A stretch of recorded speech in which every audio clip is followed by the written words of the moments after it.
Here we are once again back in the water, and that's not quite the title of this chapter, Scott, so I can't do a roll credits on you. That's an oddly specific calculation, too, but okay. Anyway, unlike the previous ocean missions, there are actually no recruitable monsters to gain here, believe it or not.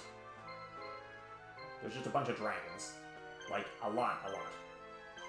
We're gonna set up some cannons. Want to get some combat in, but I also know that I can very easily get overpowered here.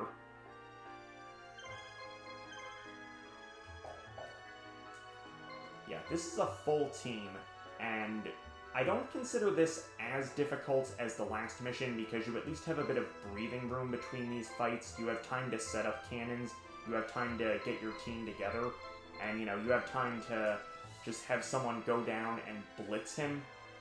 Like, Ansatsu is more than fast enough to get to this base and then get to Scott immediately afterwards. Oh, by the way, you remember how in Yugi's campaign, it looked like we were gonna fight Scott, then he did that mind control nonsense, and we just didn't fight him?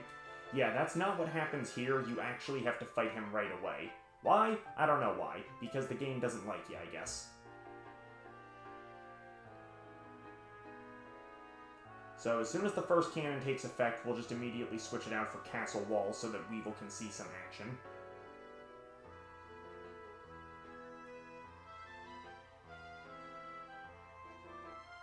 Doing some errands? Yeah, of course.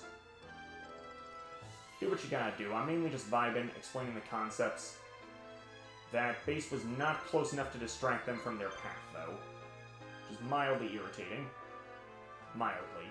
I mean, you could go off to the side here and that would distract them, but you're really only gonna get one marshal taken care of that way.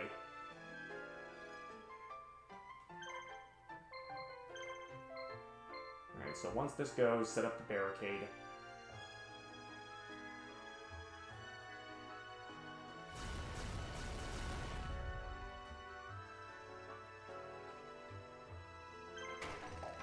Yeah, the fact that there's no recruitable monsters in this mission makes it just kind of a joke, to be honest. I do like how they at least send the slow monsters out first, so that the dragons don't outpace them.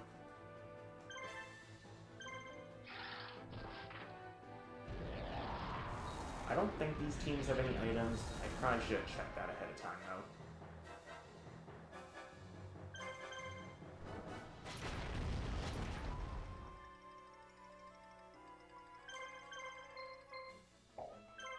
Gazelle has blue medicine. That's not a big deal.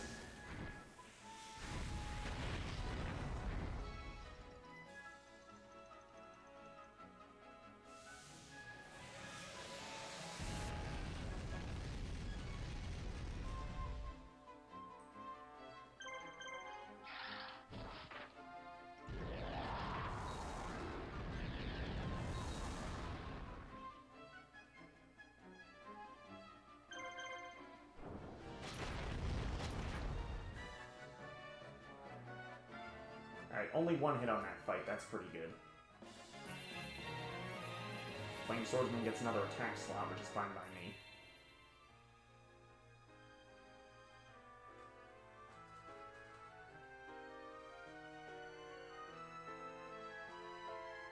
We've actually got quite a bit of time before the tanks make it to us, which is a little surprising, honestly. I thought they would be here a lot faster than that. Alright, we're just gonna take Gazelle out early on.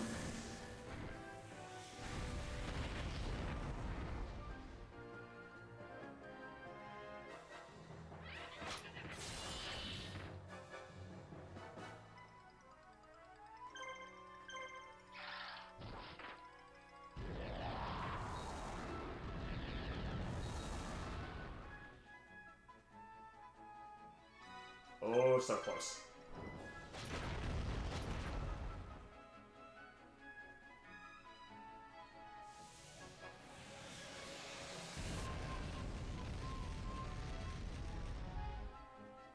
So their stat lines aren't incredibly impressive. Neck Hunter does have more defense than I thought. Yeah, it's gonna be fast enough just to take this guy out and deal with it. I really don't get why they made Neck Hunter so powerful with all the attack slots, though. Like, it's a rather annoying monster to constantly encounter just because of that.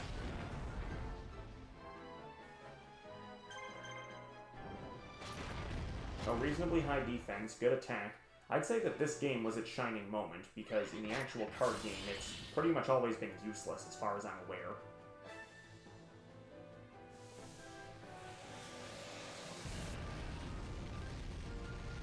Can't really think of any scenario where it was useful anyway.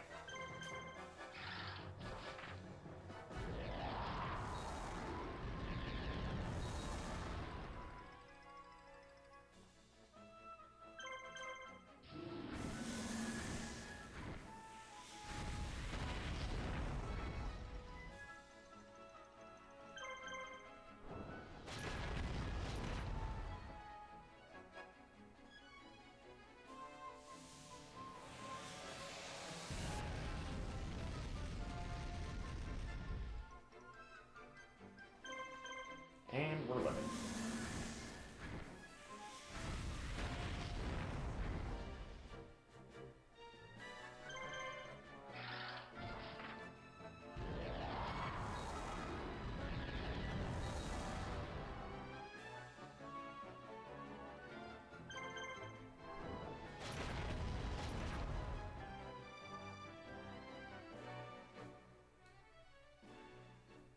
Well, that's the action they needed to see. Leveled up twice from that, which is good. And Pegasus can take over the tanks while Kaiba is getting to the boss. Might actually make it in time. These tanks are moving really freaking slow.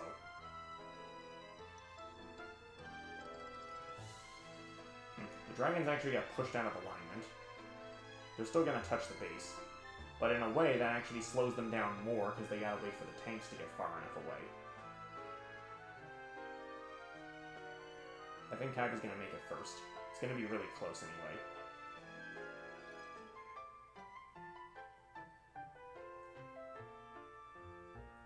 Perfect timing. Out-touched. That's what I like to see. And now you're stealing a quote from Judge Dredd. Sure, whatever. The only downside is we have to beat him this cycle, otherwise Pegasus is going to be fighting the tank. It's not like he can't win, though. Alright, let's see what we're up against here. Blue medicines and red medicines on the Apophis monsters. It's probably fine.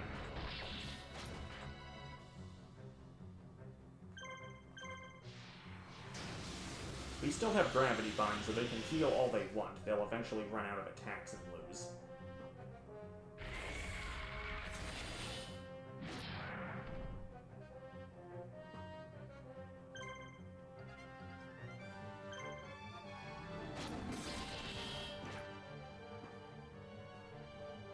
Not quite enough.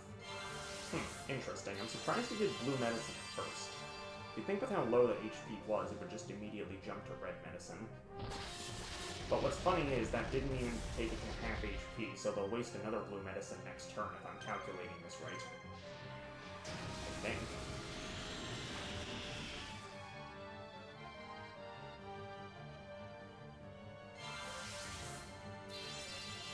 Sure enough. Alright, split up my attacks.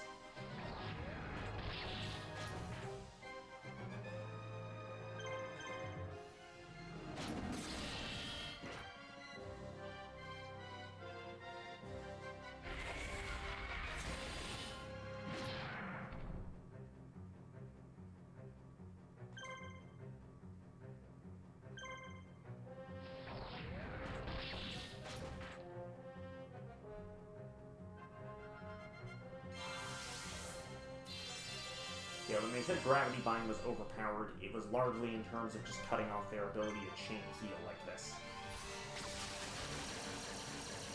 Unfortunately, Moisture Creature still doesn't have the attack strength necessary to finish these guys quickly.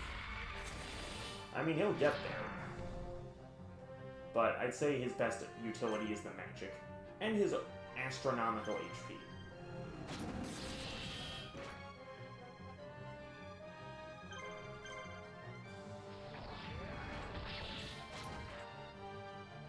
figured out how to use your phone as a camera.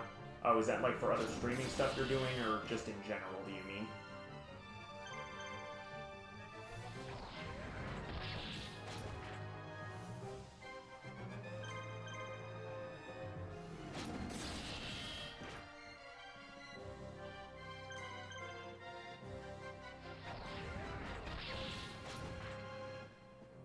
Because I know that Endymion was doing a short stream on his phone a few days ago, like the beginning of the week.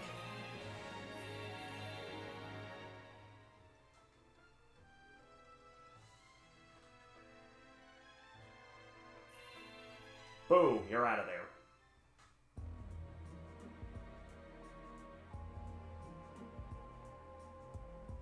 Okay, that's a smart call then.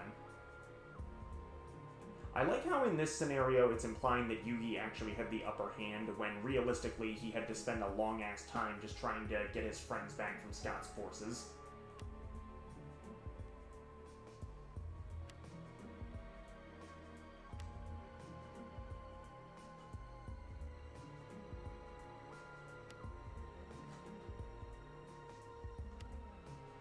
So he was using a stand-in. Yes, this guy is apparently Darkseid, where he just sends an avatar of himself to deal with his opponents. This makes no frickin' sense, I swear.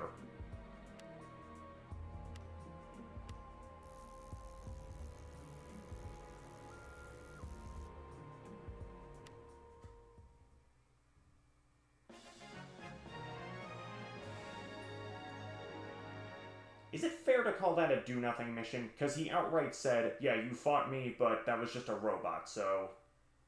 What was the point of that, honestly?